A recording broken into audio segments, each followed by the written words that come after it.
Hey gang, how's it going? I'm Todd Nauck. Welcome back to my YouTube channel. It's been like over 4 months, at least 4 months. June was the last time. June 2018 was the last time I had a chance to post an art video. Well, gang, I'm back. I've gotten through all my crazy projects of the summer into the fall. Sleepwalker. Hopefully you've had a chance to read Sleepwalker. Issues 1 and 2 are out now, part of the Infinity Wars series Marvel is doing. Really fun comic series. It's a 4-issue miniseries. Hopefully you have a chance to read it. I've been working on Mystery Science Theater 3000 for Dark Horse. Hopefully you're watching the Netflix show as well. Very funny show, funny comic. Big fan of this show, so it's a real thrill to be a part of this comic book. I've been working on books like Spider-Geddon. Hopefully you've had a chance to see Spider-Geddon. Helped out with issue 3. Drew a variant cover for issue 1. And then variant covers for like Deadpool and Wolverine. So hopefully you've had a chance to see some of the work I've been putting out on comic shelves. But to the task at hand, a lot of you great, faithful viewers have been asking, when will I finish the X-Men group shot that I've been working on in my live streams? And I'd started it, and some of you might have gotten to see me working on Wolverine here, the first Copic color video, and then the broadcast digitized partway through the coloring process, and I couldn't keep the video. It was terrible, so I had to delete it. And I tried to do other art broadcasts on YouTube, and for some reason the video kept digitizing. I'm not quite sure why that is. I think it might be because of my phone is getting older. It's an iPhone 6 Plus. I think it's getting a bit dated, and I think it overheats. So I'm looking into getting a new phone. But until then, I thought let's keep the Copic marker videos going for this series so that you guys can see the completion of this. You guys have been so patient and faithful to wait as I've been trying to get this done and then get back here to hang out with y'all to do art broadcasts. So we're going to redo Wolverine. My wife had the great idea of just print the black and white, because I had a full scan of the black and white cover image. Print this out. I'll recolor Wolverine so that you all can see what colors I use, my approach to coloring Wolverine. So this will get us back into, this is just a piece of Bristol board here. This will get us back into the swing of things. Get us back on schedule, and then for subsequent videos, back to coloring on the actual sketch comic cover. This is actually a comic book here. I've taped to this piece of cardboard here. So this is a one-of-a-kind sketch cover. Well, I mean, you can get the sketch covers. They got plenty of blank ones out there, but now we've made it into a one-of-a-kind by doing an illustration on it. That's a really fun thing about the sketch covers. So enough talking. Let's flip the camera around. I'll get to coloring, and I'll let you know which colors I'm using, as well as my approach to my Copic color process. So let's get cracking. All right, so here we go. We got the artwork here, and let's just get coloring, all right? So I'm using the Copic sketch markers. Going to start with Wolverine's skin tones. Going to use some lighter shades here. So I'm starting with an E00, and I'm just going to get my base color in here. This is my base color, my foundational color, to get things started. Just leaving a little bit of the white of the board, a little bit of the white of the board as a potential highlight.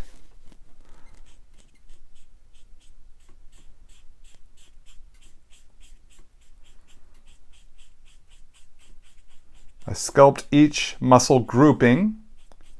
You know how, like, when you're in an art class, if you've taken an art class in school or at a community center, and the instructor has you like shade a sphere, like there's a ball sitting in the middle of the room on a pedestal, and you draw the circle and then you shade it. It's kind of like that. It's kind of that sort of mentality. I'm shading each muscle grouping as if it were a ball, considering where the light source is coming from. So from the upper left here, coming down this way. So I'm building my base color and keeping the white highlight, or potential white highlight, depending on how much color and saturation I use. That is where the light is hitting from the light source. And that's pretty much, a lot of people ask, how do you shade? That's kind of the, whether it be with line art or with with color, Copic marker, watercolor, is consider where your light source is, and the darker colors and shadows will be on the opposite side of where the light is hitting. And the lighter part is where the light would land on the object. All right, so that gets the base color going there. I'm going to come in with a little bit of a darker shade. This isn't necessarily a shadow, but it's kind of helping me sculpt the planes of Wolverine's face and muscles here. And I'll be doing that with all the different colors, usually coming in with 1 to 3 different colors and then using grays for shadows. So right now I'm using the E01 to get a little more vibrancy of color.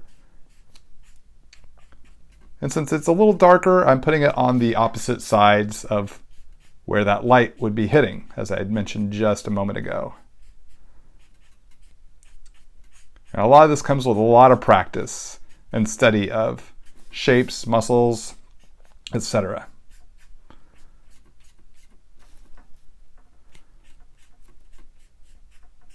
So it's become a bit second nature for me.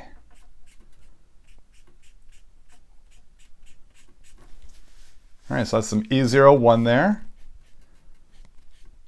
You can always go over whatever color you've laid down for a little more vibrancy. I like to go pretty vibrant with my colors. So I use a lot of saturation, which means I put down a lot of ink.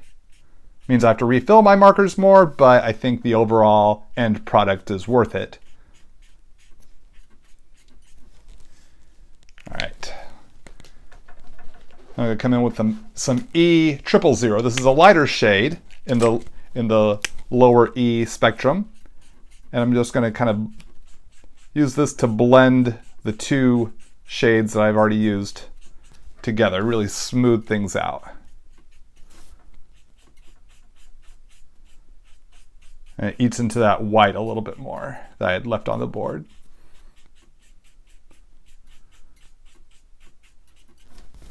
So there we go. We got nice smooth transitions there for his muscles. Now let's kick into the yellows. So I'm going to start with my base shade, my base colors, which I consider the first color I put down on any given object or aspect of a character here, whether it be the skin tone or the costume or things like that. So we're going to go with the Y13. Again, considering where the light source is and leaving some white showing, like right there.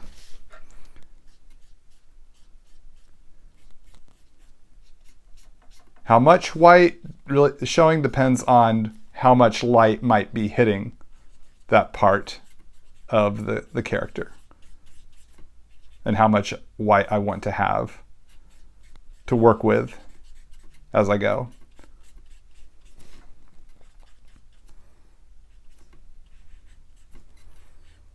Again, keeping in mind the shapes of the muscles of the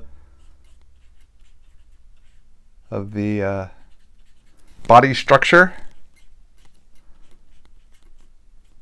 and rendering them like I would as a 3D shape or a like the sphere or ball, again, that I had mentioned earlier here in the video. It's that sort of mentality. All right, so let's see. Oh, got this part of his abdomen.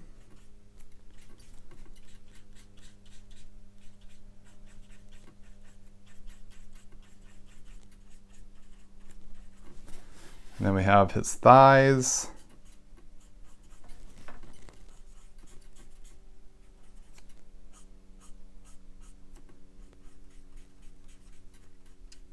Kind of that white highlight running down the center of his leg. Do the same for the other side. Seeing the muscles from a different angle from the other side. So I keep that in mind. So that was the Y13 I was using right there. I'm going to come in with a little bit of a darker shade from a different a yellow family of colors. I like how it kind of gives a little bit more of a golden look. So using this on the opposite side of where the the light is hitting. It's away from the light because it's a darker shade. Not necessarily my truest of shadows. Again, like I said, I'm going to come in with some grays for what would be the more true shadow. But this kind of helps me sculpt out the character in color. You'll hear me repeat a lot of these sort of thoughts or approaches in future character color broadcasts. It's a lot of the same mentality. I think about these things every time I draw or color each character in any given piece.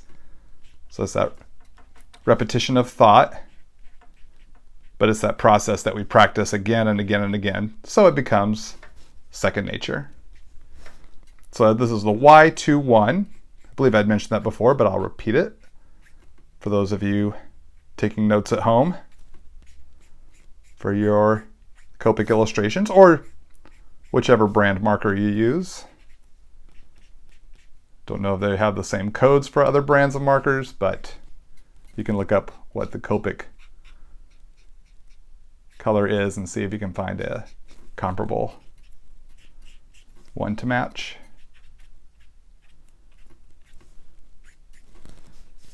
Okay, so that's the darker, and then I'm going to come in with a lighter, even lighter shade of yellow, the Y00, and use this to blend these yellows together. Eat up a little bit more of that white.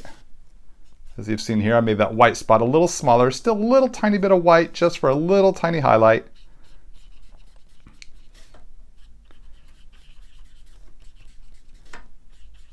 I'm going to blend these shades of yellow all together. The Copic markers, the ink is made to blend, to give a kind of a watercolor effect. So it's going to really soften things out. The ink reactivates the ink that I've already laid down with the other colors and creates a nice smooth gradation. Kind of blurs out the previous colors.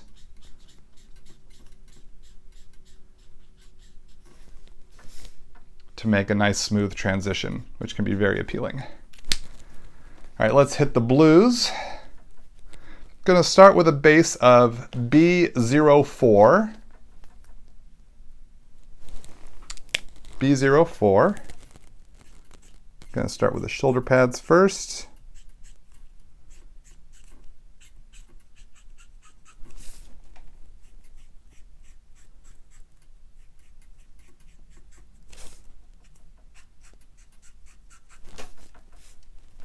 So these will have a little bit, kind of a sense of a metallic texture to them as I go here. I'll explain more as I introduce other colors, but leaving a good chunk of highlight there, white there, because that's where the light's going to hit, and then a little reflected light down here for the metal reflecting the horizon line, horizon around him, whatever that may be, off camera, behind us, behind the viewer. A white highlight on the top there. I'm leaving some white here for me to come in with other colors to render that out.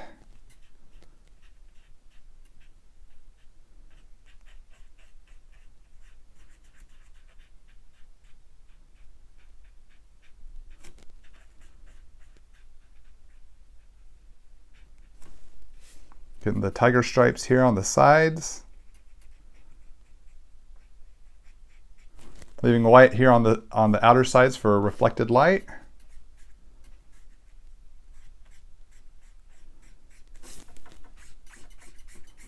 Now for his trunks.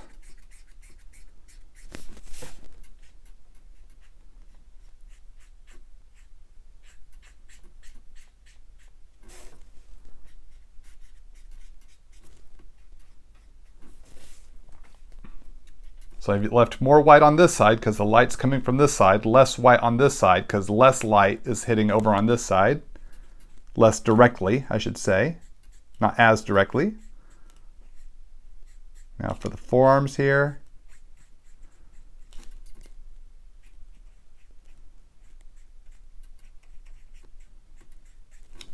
more white hitting here on the top of the thumb, but since the thumb has made a fist here, it's at a different angle, so there would be less white showing because the light is not able to hit that part of the thumb as directly.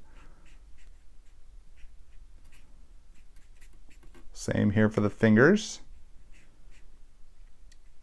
Still a little bit of white, but not quite as much. As we go. Now for the other side of the forearm.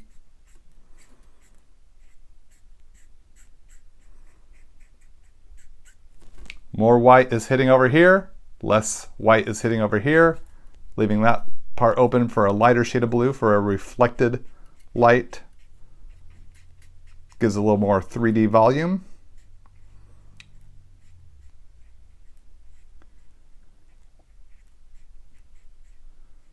Each finger, each knuckle, leaving a little bit of white there for me to play with other colors, bring other colors in as needed.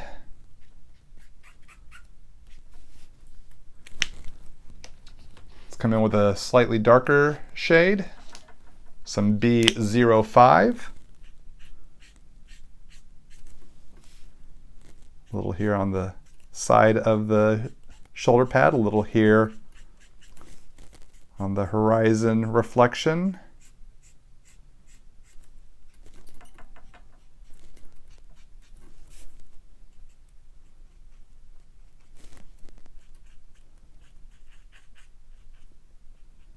Anywhere that there'd be less light hitting is where I'm going to put a darker shade to help sculpt out the mass of Wolverine.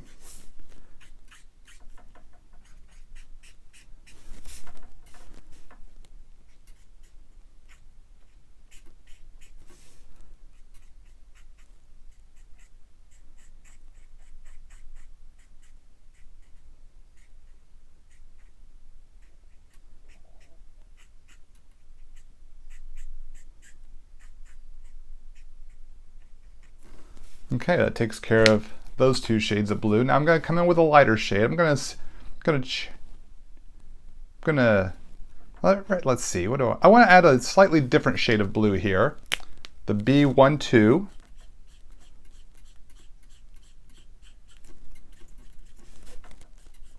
Right here through the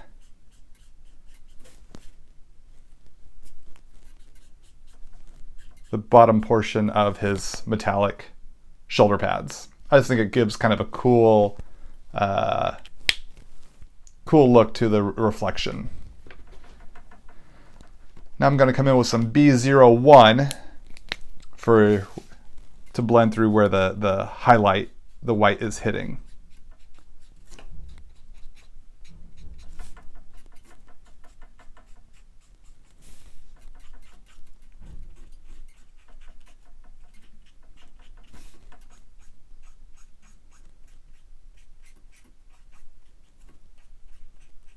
Just leaving a little teeny tiny bits of white where I might want for a really white highlight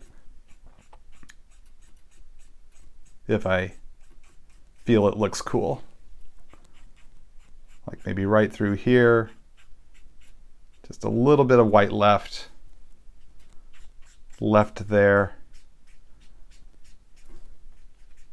but mostly using this very light shade of blue to blend everything through. A lot of this I figured out through trial and error and experimenting. So you might discover things in your experimenting as you practice and color your pieces. So don't be afraid to experiment, try, learn from your experimentation. See what works, see what might not work. That's how I got to this place, was by trial and error. I'm a big proponent of that because you never know what you're going to learn and how that's going to change your perception, and you might learn some really cool things that you can utilize for future. We can learn some do's and you can learn some don'ts, is what I guess I'm saying. You're going to learn some things like, oh, that didn't work out so well. I remember to not do that next time. All right, so that takes care of our blues. Let's take care of the belt now, and those are going to be shades of red. So I'm going to start with an R27.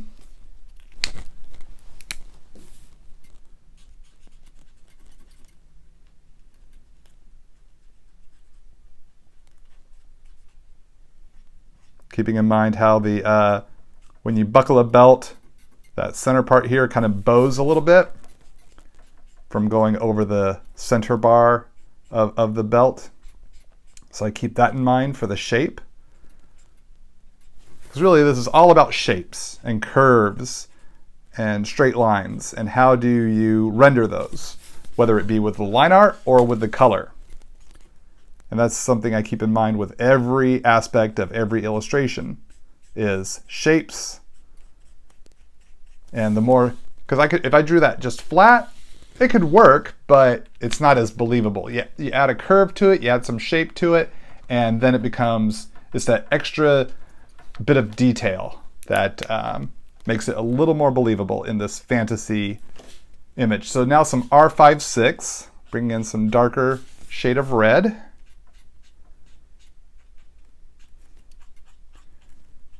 Again, always keeping in mind, where is the light hitting? Where does the light land? Wouldn't land here on the bottom ridge of the belt. So I put a dark rim there, gives it a slight 3D effect. Let's come in with now some R24. R24. To blend things through a bit.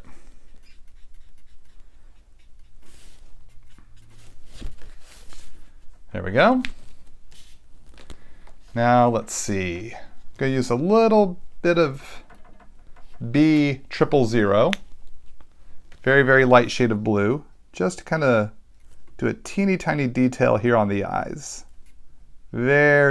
Just kind of helps round it out a little bit. Let's get that up close so you can barely see that there. Just that little bit of blue kind of helps give a little bit of roundedness to his eyeballs. So now let's hit the mask. I'm going to use some neutral grays. This is my preferred gray. Going to start with some neutral 5, medium shade of neutral gray. Don't want to use a lot. Oops, I'm so sorry. That was not even on screen. Just go over where I was so you can see. Some neutral 5 here. Pretty dark, so I don't want it to get too dark, so I'm going to power down to the neutral 3 here. So I just did enough of the darker shade of gray to come out of the black. Now a lighter shade of neutral gray, that was the neutral 3 I'm working with now, to come and blend that neutral 5 out into the white parts.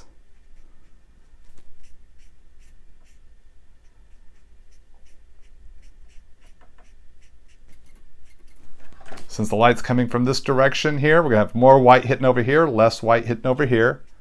That same mentality, always keeping that in mind. And then making judgment calls accordingly per my taste, preference, and what I think works, and also what can look cool. So, I'm so sorry, that was the neutral 4 I was using. That was the neutral 4 now, not the neutral 3. Now some neutral 2, because we don't want too much white here in the mask. So I'm going to take that out with the neutral 2, blend all that through. So it's nice smooth gradation. So neutral 5, then a neutral 4, not neutral 3, neutral 4, then a neutral 2. Now I'm going to, let's take care of the belt buckle and the claws. And what I like to do to give it that silvery look is to use some very light shade of blue. So I'm going to use the B000, same one I was using on the eyes, and hit this on the opposite side of where the light is hitting. So remember I said the light's coming down from upper left corner, so I'm going to put more of the blue on the bottom right corner. And then for the blades here, it's going to go like that. Maybe a little bit from this side too. Blades here.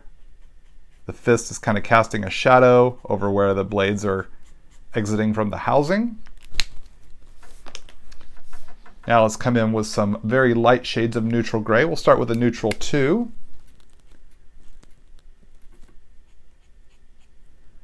Now we're reflecting the world around us. Remember how we have the horizon here reflected in this blue metal? Well, in this silvery metal, I'm considering that separation between the blue and the white.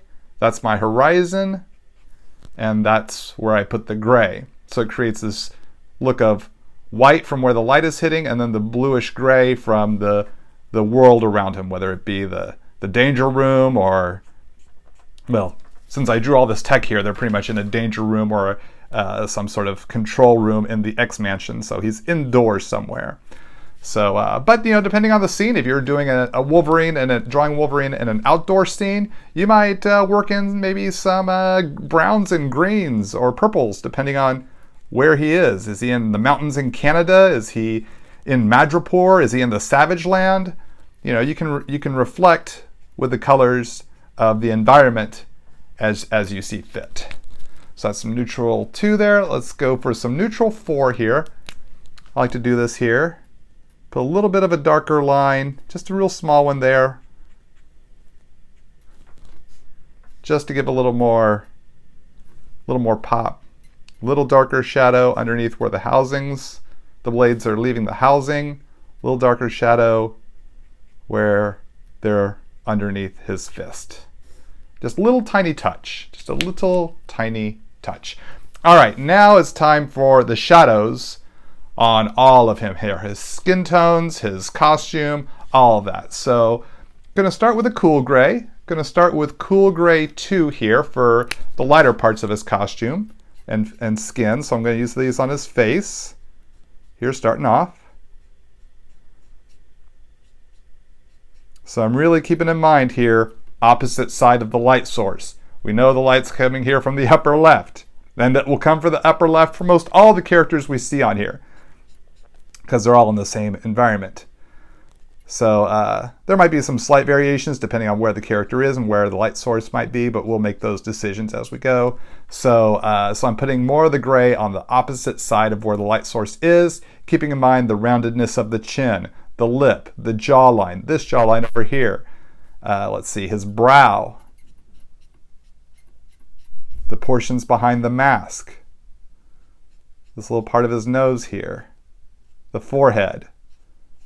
These are aspects that I'm going to sculpt in the gray. Now I like to use a cool gray because it gives more realistic shadow. I used to use warm grays on warm colors, cool grays on cool colors. Now I use cool grays pretty much everywhere. Sometimes I'll utilize some warm grays where I feel it's necessary, maybe some neutral grays depending on the illustration I'm doing. But right now we're just going to use straight up cool grays. And it kind of takes out the, what I call the Skittle factor here. The brightly colored aspect, it grounds him. It makes him a little more gritty, gives it a little more reality. Even though this is very, more of a fantasy world, it helps create a little more believability, a little more like it could be real. So it's the way I like to shade more so than shading with darker shades of yellow for the yellows, darker shades of blue. Instead of just strictly doing that, once I started utilizing more cool grays into my shading, I found that it created a really cool and believable shading effect. And it blends really well with the yellows and creates a really, really cool look. Like it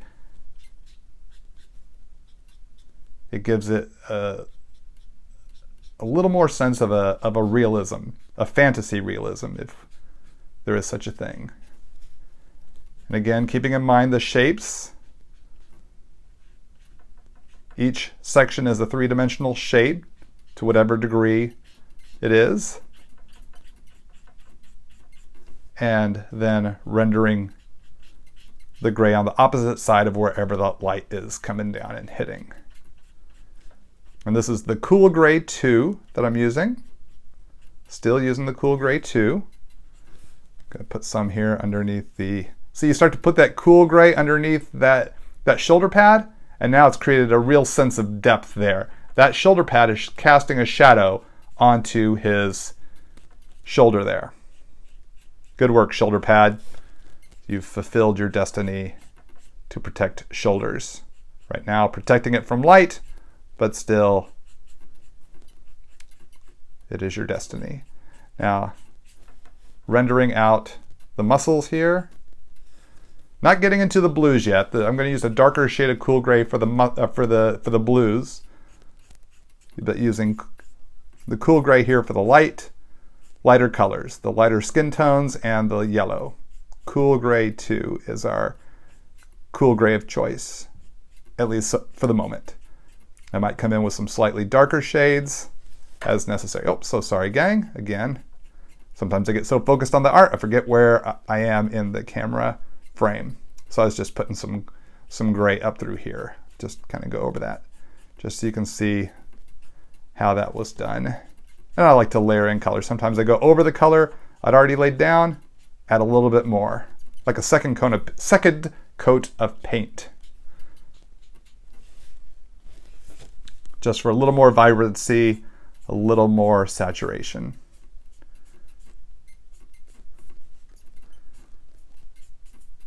So I'm creating this line here. I'm keeping in mind leaving that yellow right there for a little bit of reflected light. And since this area here is there's gonna be less light hitting, gonna have more shadow. Opposite side of that quad there.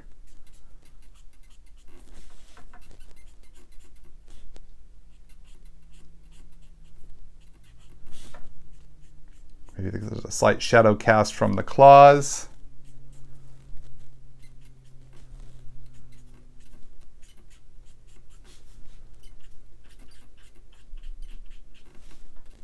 Okay, so that was the cool gray 2. I'm going to come in with a slightly darker cool gray.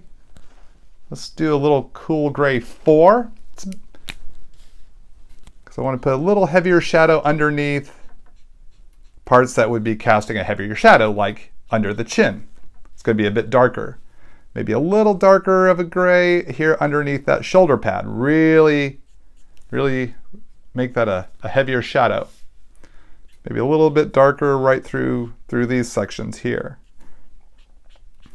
The parts that are furthest away from the light, just a little bit.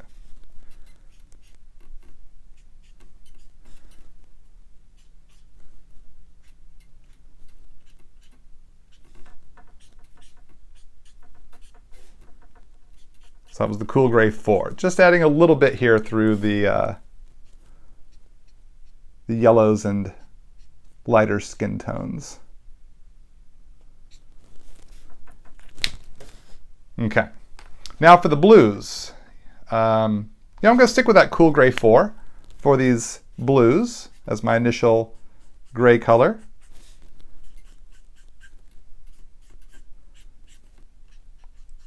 Put this in all the places necessary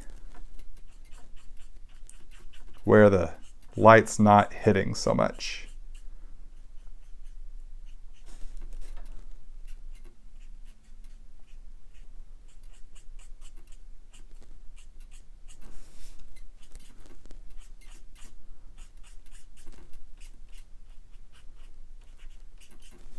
Again, we're taking out that Skittle factor. It's not going to look like a bag of Skittles. Delicious fruit-flavored candy, one of my favorites. But we don't want it looking like Skittles. At least I don't want it looking like Skittles. If you want your color palette to not use heavy gray shadows, totally cool. Embrace the Skittle factor. It can look really cool. But I'm currently not using the Skittle protocols here in this illustration. So that's why we're dropping in these gray shadows. Still using the cool gray 4. Going to use it here in the reds as well. Keeping in mind the curvedness of that belt bowing underneath the buckle.